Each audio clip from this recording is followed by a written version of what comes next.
은행권 변동형 주택담보대출 금리의 기준이 되는 코픽스가 오르며 오늘부터 시중은행의 주담대 변동금리 6% 중반을 넘어섰습니다. 대출자들의 이자 부담은 더욱 커질 전망입니다. 한남 2구역 재개발 시공권을 두고 대우건설과 롯데건설의 경쟁이 갈수록 치열해지고 있습니다. 화려한 디자인과 파격적 조건을 내세워 조합원의 선택을 호소하고 있는 건데요. 자세한 내용 주민부동산에서 짚어드립니다. D램 강자 삼성전자가 최고 동작 속도를 또다시 경신했습니다. 5GB 영상을 1초에 14편 처리할 수 있는 속도입니다. 롯데가 마트에서 장을 보고 전기차 충전까지 할 수 있는 인프라를 구축했습니다. 향후 롯데는 전기차 충전을 비롯해 도심 항공교통인 UAM, 자율주행 셔틀 등 모빌리티 생태계 구축에 속도를 낼 계획입니다. 센 경제라이브 출발합니다.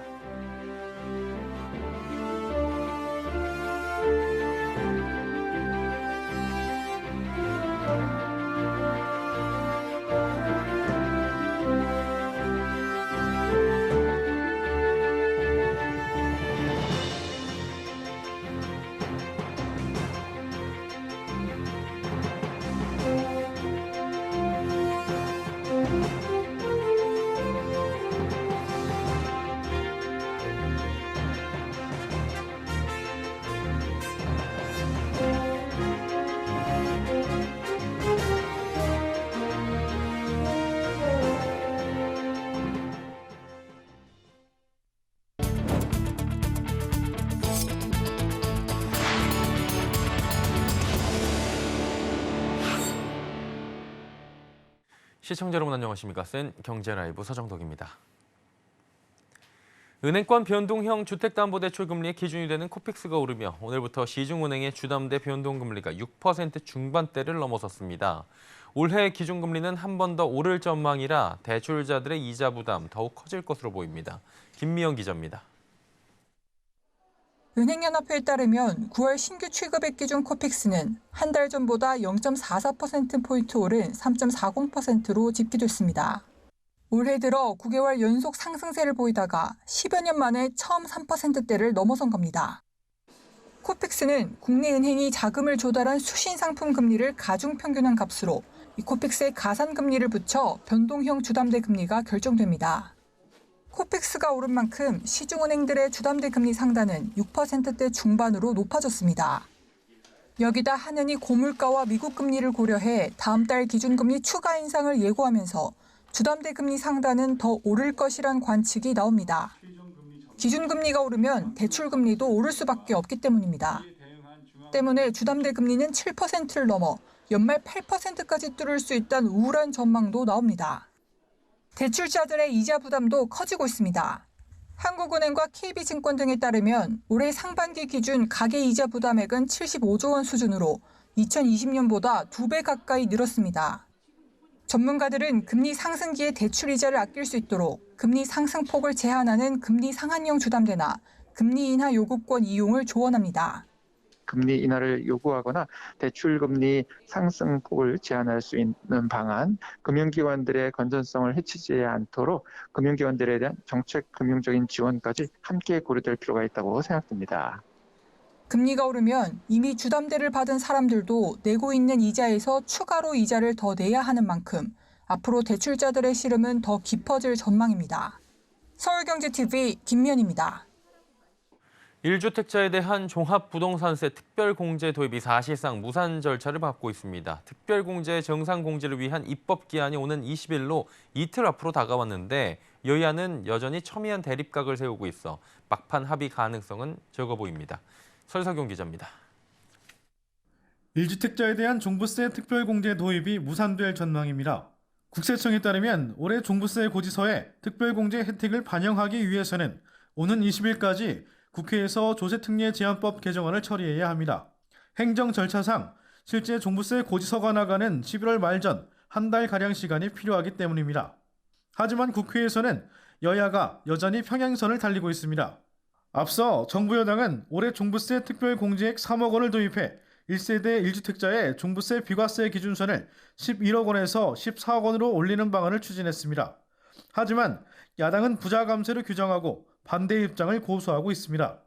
최근에는 특별공제 관련 논의마저 사실상 중단된 것으로 알려졌습니다.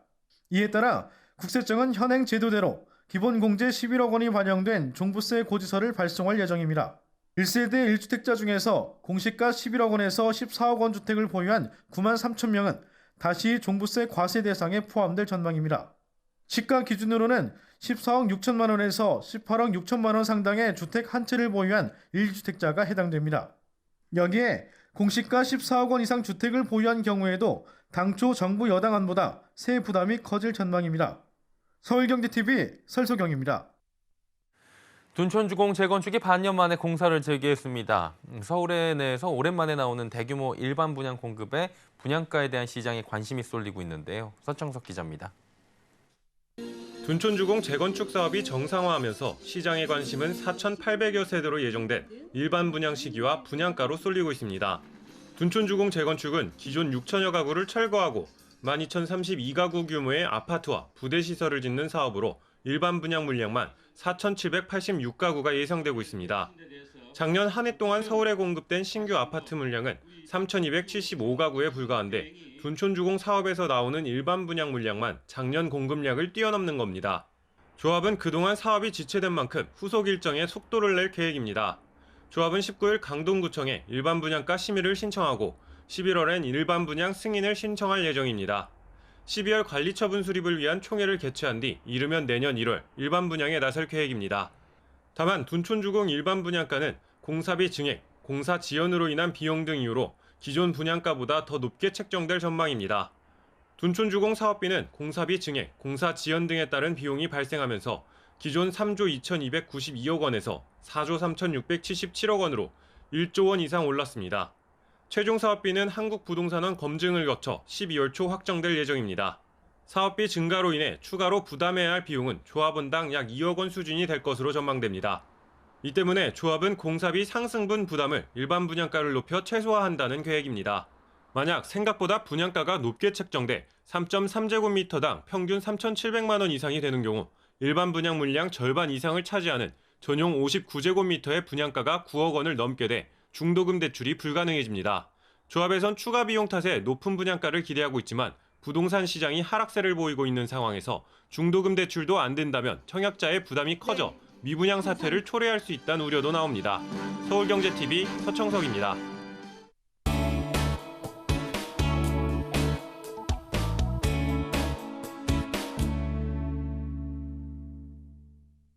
한남 2구역의 재개발 시공권을 둔 대우건설, 롯데건설의 경쟁이 치열해지고 있다고 합니다. 각각 화려한 디자인과 파격적 조건을 앞세워서 조합원들의 선택을 호소하고 있다고 하는데요. 하지만 정작 조합원들은 이 두 회사가 내세우고 있는 역대급 제안이 오히려 신뢰성이 떨어진다며 시큰둥한 분위기를 보이고 있다고 합니다. 자, 어찌된 이야기인지 부동산부 이지영 기자와 함께하도록 하겠습니다. 어서 오세요. 안녕하세요. 예. 대우건설, 롯데건설 내로라는 건설사들인데 최고급 디자인으로 조합원 눈길 잡기에 지금 나서고 있습니다. 저도 봤는데 진짜 멋있긴 하더라고요. 뭐 이렇게 한남 2구역에 열을 올리고 있는 이유가 있을 텐데 이유부터 좀 짚어주시죠. 네, 한남 2구역은 이제 한강에 인접해 있고 또 강남과의 접근성, 또 서울 도심 내에서도 중심에 있습니다. 결국 높은 분양가를 받을 수 있는 입지다 보니까 전체적인 사업비 규모 같은 것을 고려했을 때 관심을 모으고 있는 것으로 보입니다. 그렇다 보니 현재 입찰에 참여한 롯데건설과 대우건설은 이곳에 랜드마크를 세우기 위해서 이제 조합원들에게 별도 달도 따준다는 마음으로 월드클래스를 총동원한 모습입니다. 먼저 대우건설은 프리미엄 브랜드 서밋을 이용해 한남 서밋이라는 단지명을 제안했습니다. 세계적인 디자이너와 함께 외관 디자인을 선보였는데요. 한강과 남산, 용산공원 등을 한눈에 조망할 수 있는 스카이 라운지를 선보였고요. 또 조경에는 세계적인 조경 설계 그룹이자 하버드대 조경학과 교수인 크리스 리드가 이끄는 스토스 그룹이 참여했습니다. 롯데건설은 단지명을 르엘 팔라티노로 제안하고 최고급 호텔 수준의 설계와 주거 공간을 선보이겠다며 세계적인 호텔을 전문적으로 설계한 글로벌 설계 그룹 HBA를 비롯해 9명의 월드클래스 거장들과 협업을 진행할 계획이라고 합니다. 또 조경 설계에는 디즈니월드 조경 설계에 참여한 미국 SWA가 참여합니다. 말만 들어도 입이 떡 벌어질 정도로 굉장히 화려한데 외경뿐만 아니라 조합들한테 지금 내걸고 있는 조건 굉장히 파격적이라면서요? 네, 맞습니다. 먼저 대우건설은 주택담보대출 비율을 150%, 롯데건설은 140%를 내놓은 상태고요. 또 이주비는 대우건설이 10억 원, 롯데건설은 최소 7억 원을 이제 제한해 놓은 상태입니다. 또 롯데건설은 4대 시중은행과 금융협약을 완료해서 한남 뉴타운 내 최저금리로 사업비와 이주비를 조달하고요. 또 단순히 LTV와 이주비 지원만 해주는 것이 아닌 확실한 총액을 근거로 조합원 누구나 받을 수 있게 지원해준다는 입장입니다. 대우건설도 마찬가지입니다. 종전 감정평가액이 적은 조합원도 이주에 문제가 없도록 누구나 최저 이주비 10억 원을 보장하고 입주 시 상환해야 하는 이주비는 1년 유예하기로 했습니다. 듣고 보면 우리나라가 맞나 싶을 정도로 대단해 또 대단하다라는 생각이 드는데 이게 조합원들은 기대를 당연히 할 수밖에 없는 상황인 것 같은데 저희 서두에 말씀드렸지만 분위기가 그렇진 않다고 하는데 분위기가 구체적으로 어떤 겁니까? 네, 일단 시공사 선정총회는 다음 달 5일로 선택의 시간이 얼마 남지 않았습니다. 제가 한남 2구역에 직접 찾아가서 조합원들의 이야기를 들어봤는데요. 생각 외로 조합원들은 시공사들이 제안한 것에 대해서는 큰 기대를 걸지 않고 있었습니다. 오히려 화려한 토시도가 비현실적으로 느껴진다는 거였는데요. 주택담보대출 비율 또한 이것을 결정하는 데 있어서 큰 고려사항은 아니라고 이야기합니다. 시공사가 대출에 대한 보증을 서서 얼마나 많은 돈을 지원해 줄 수 있냐 이게 관건인데 사실 이자에 대한 몫은 또 조합원이 내야 하다 보니까 지금처럼 금리가 높은 상황에서는 마냥 반가운 이야기는 아니라는 겁니다. 조합원들은 시공사들이 제안한 내용에 대해서 신뢰성에 많은 관심을 보이고 있었는데요. 조합원들이 정보를 공유하는 단체 채팅방에서는 시공사들의 사업 제안서와 도급 계약서를 꼼꼼히 살펴봐야 한다는 이야기도 오갔습니다. 현재 파악한 바로는 한남 2구역의 조합원들 중 약 50세대는 3, 4, 5구역에도 집을 가지고 있었는데요. 한 조합원은 재개발 사업을 이미 시작한 한남 3구역을 봐오면서 지금 한남 2구역을 가장 중요하게 봐야 할 것들에 대한 기준이 달라졌다고 이야기합니다. 즉 시공사의 제안서를 그대로 믿기보다는 결정하는 데 있어서 참고만 한다는 겁니다. 이와 관련해서 조합원 이야기 들어보겠습니다. 두 군데 롯데하고 대우가 제안한 조합도가 있어요. 근데 올해 연말에 서울시 253 플랜이 발표가 돼요. 그 서울시 발표 기준에 맞게 적용해서 향후 최대 효용성 있게 혁신 설계로 조합에서 변경해서 지을 계획이기 때문에 두 건설사가 제안한 조감도 외적인 거에 기대를 크게 거는 것보다는 조합원들에게 실질적으로 정말 도움이 되는 부분을 꼼꼼히 따져서 현재 두 건설사가 제안 내용을 꼼수가 아닌 실천 의지와 이행이 확실한 점들을 고려해서 건설사를 선택하겠다는 분위기예요. 큰 비중은 많이 안 돼요. 네, 공식적인 것은 아니었지만 지난해 한남 2구역 재개발 조합들의 단체 채팅방에서 또 시공사들에 대한 가상 투표를 진행했다고 하는데요. 당시 롯데가 2표, 대우가 0표였다고 합니다. 총 조합원들이 약 900명인 것을 감안한다면 극도로 낮은 참여율이었는데요. 그만큼 조합원 대부분이 어느 한쪽으로 마음을 결정하지 못하고 있는 의미로 볼 수 있을 것 같습니다. 예, 별과 달보다는 정말 실질적인 대안을 원하는 게 아닐까 이런 생각도 한번 해보게 되는 것 같습니다. 이지영 기자와 함께했습니다. 고맙습니다.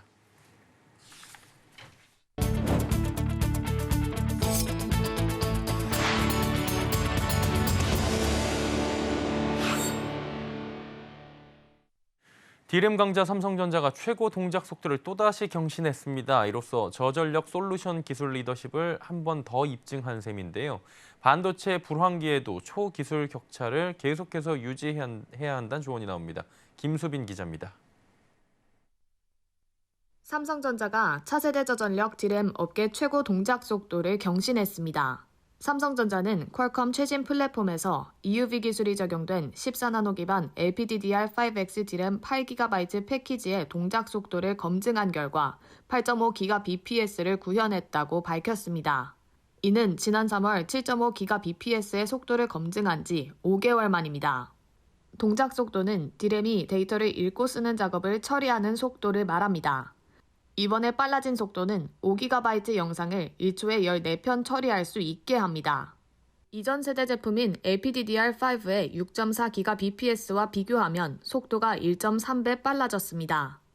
이로써 삼성전자는 초고속 인터페이스 대중화를 1년 이상 앞당길 수 있게 됐다는 설명입니다.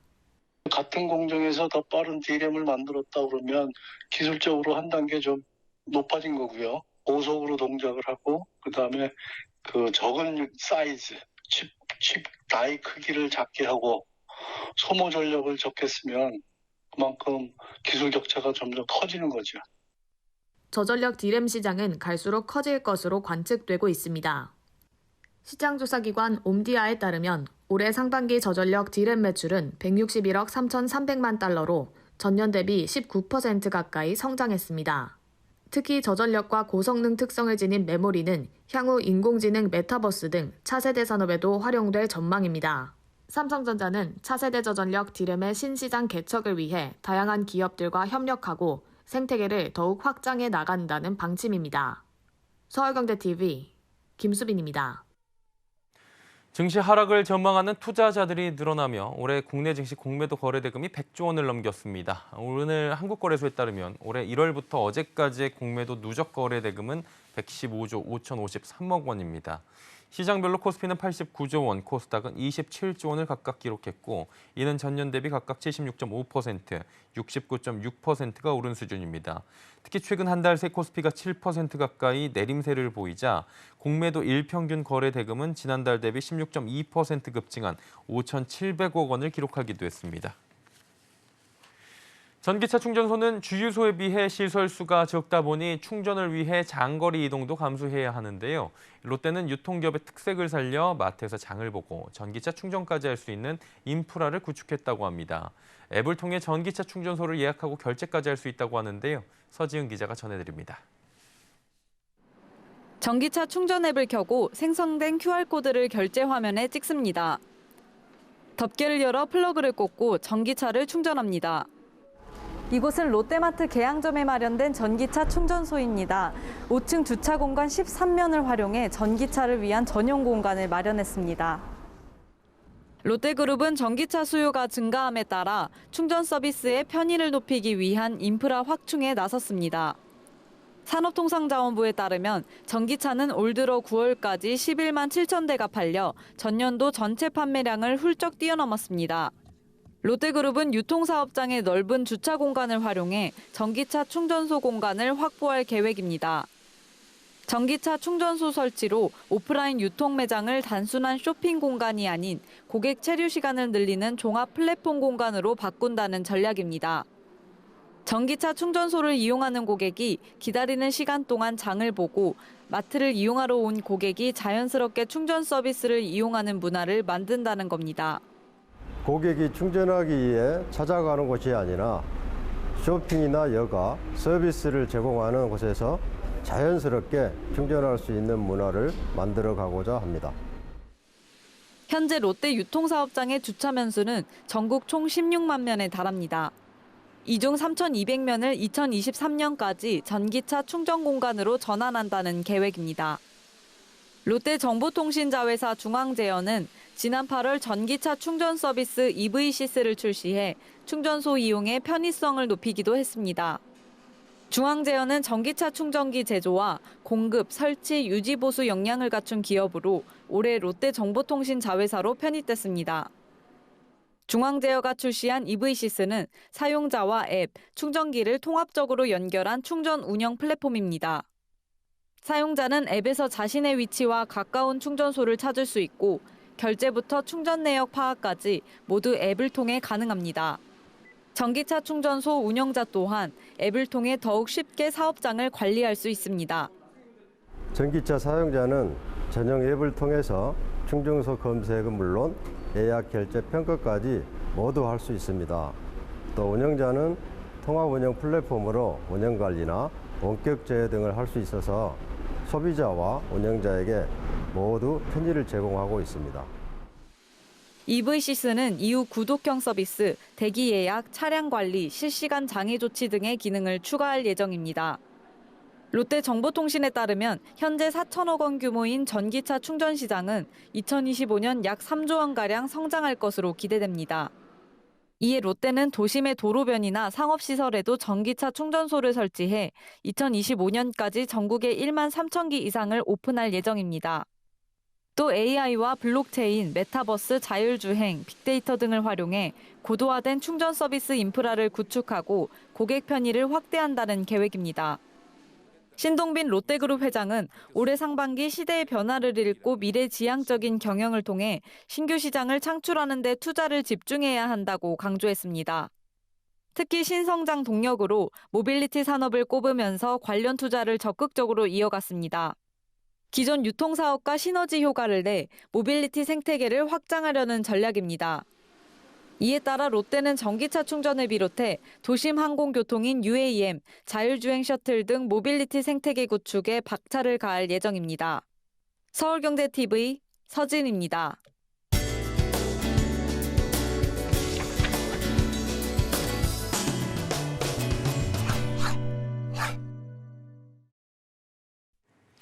QRT가 다음 달 코스닥 시장에 입성합니다. 이번 상장을 기반으로 반도체 개발집 신뢰성 분석 기업 글로벌 1위로 도약한다는 포부입니다. QRT는 반도체 제품의 품질에 대해 신뢰성 시험 서비스를 제공하는 기업으로 제품의 고장 원인을 분석하고 취약한 부분을 연구합니다. 현재 반도체 단품과 모듈, 완성품 등 전 주기에 대한 노하우와 150여 종의 시험 분석 장비를 보유하고 있고 1,500여 곳의 파트너사를 확보하고 있습니다. 또한 소프트웨어로 검출 장비 상용화에도 나선다는 포부인데요. 드론, 무인 자동차 등 미래 모빌리티 시장이 성장함에 따라 관련 반도체 신뢰성 분석 분야를 선도하겠다는 겁니다. 영업이익률도 우상향 기조를 나타냅니다. QRT의 영업이익률은 2020년 16.6%, 지난해에는 26%, 올 상반기에도 26.9%를 달성했습니다. 이와 함께 100% 신주 모집에 나선다는 점도 눈에 띕니다. 김영부 대표는 30개월 동안 보유 주식을 팔지 않겠다고 공언하며 성장에 대한 자신감을 내비쳤습니다. 한편 QRT는 오늘과 내일 양일간 수요 예측을 통해 공모가를 확정하고 오는 24일과 25일 공모청약을 거쳐 다음 달 상장한다는 목표입니다. 예상 공모자금은 623억 원으로 연구개발 인력 확충과 첨단 장비 구입 등에 활용한다는 방침입니다. 이번 상장을 통해서 들어오는 자금은 기존 사업을 확산하고 그다음에 연구개발 인력을 뽑는 데 쓰일 것이며 또 미래 먹거리를 준비하는 장비 사업 분야의 인프라하고 랩 구축에 사용할 계획입니다.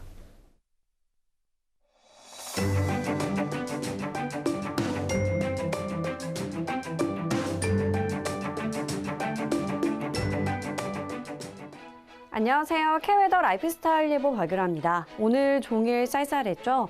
일부 지역은 서리가 내리고 얼음이 언 곳도 있었습니다. 내일도 따뜻한 옷차림이 필요합니다. 전국 하늘이 대체로 맑은 가운데 아침에는 초겨울 추위를 보이는 곳이 많겠고요. 한낮에도 찬바람이 체감온도를 끌어내리며 종일 쌀쌀하겠습니다. 다음은 자세한 지역별 내일 기온입니다. 중부지방의 아침 기온 서울 4도, 대전 3도, 춘천 2도로 춥게 시작하겠고요. 낮에도 16도에서 17도에 머무는 데 그치겠습니다. 동해안 아침 기온 속초 5도, 강릉 6도로 출발하겠고요. 한낮에도 16도 안팎으로 쌀쌀하겠습니다. 남부지방 종일 춥고 쌀쌀하겠습니다. 아침 기온 광주 5도, 부산 8도, 낮 기온은 18도에서 19도까지 올라 일교차가 크겠습니다. 전해상해를 대체로 맑겠고요. 물결은 남해상을 중심으로 최고 2.5m까지 약간 높게 일겠습니다. 내일 낮부터는 평년 수준을 회복하면서 추위가 조금 누그러지겠습니다. 날씨였습니다. 생경제라이브 마칩니다. 함께해 주신 여러분 고맙습니다.